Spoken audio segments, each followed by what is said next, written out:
Okay, we're going to take a look at a different way to look at distributive property. Most people, when they've learned about distributive property, have used the arcs or the rainbows and have gotten through there. I have found that a lot of kids seem to not know what they're doing, or they know to do those arrows, but they forget to do all the multiplication for it. So we're just going to look at it a little bit different way. So the first thing I'm going to do is I'm going to create a box, and where that plus sign is, I'm going to go ahead and cut that box in half. So I have two boxes for my two things that I'm going to end up multiplying. And I'm just going to go ahead and put a line across the top. The top part of this I'm going to use to show what I need to multiply. I'm going to go ahead and drop my -6 here. Okay, and I'm going to go ahead and put get that invisible, my ghost number 1 in there. Okay, so what I'm going to do is I'm going to go ahead and put in a -6 in each one of these boxes here. So it's going across. Now going down, I'm going to multiply it by 1x here and a +8 here. So then I have -6 times -1, which is a +6x. And then I have -6 times +8, which is -48. Now, if both of these were just a number or just a letter, I would go ahead and combine them. But because one has that letter, I have to leave it as is. So let's go ahead and take a look at another one. Again, I'm going to go ahead and draw my boxes in. I'm going to end up dividing it in half again. Draw my line, drop my 5 down. So I have 5 in both of my boxes. And I'm going to multiply it by 3x and multiply it by -6. So then I have 15x and -30. Again, I can't combine these terms together because I have 15x and I have a number, so we'll leave it as that. Okay, here's one with a little bit more going on with it.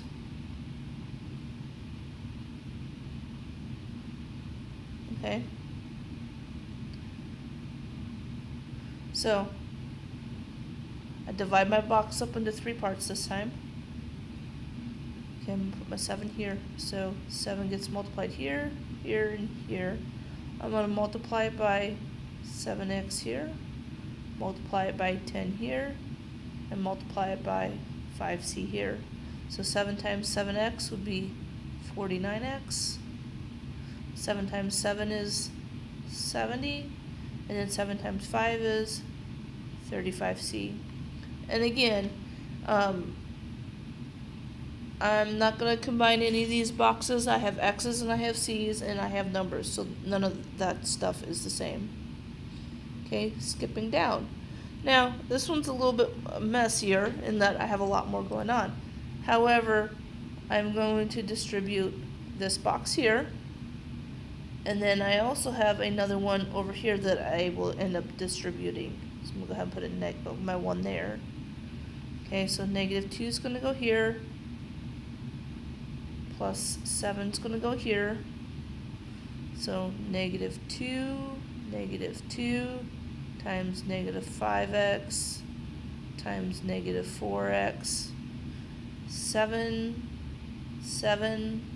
times 1x times -3. So I have -2 times -5 is 10x. -2 times -4 is +8. And then I have 7 times 1 is 7x. And then I have 7 times -3, which is -21. And then just like when we were solving for our equations, the next thing I'm going to do is I'm going to have a letter box, and I'm going to have a number box. So 10x, and again, because I don't have that equal sign, I'm just going to put everything in as we see it. 8x, 18, and 21. So I'm going to go ahead and combine my boxes so I have 18x. And again, I'm going to think about my number line.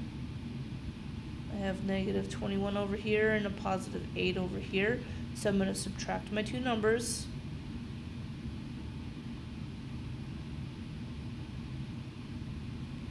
Okay, 21's a lot farther away from 0, so it's going to be a negative 13. And that would be my answer, simplified. Now, if I had an equal sign, I could go ahead and change it over. But again, remember, because I did not go across that line, that equal sign, that door, that fence, I did not change my sign.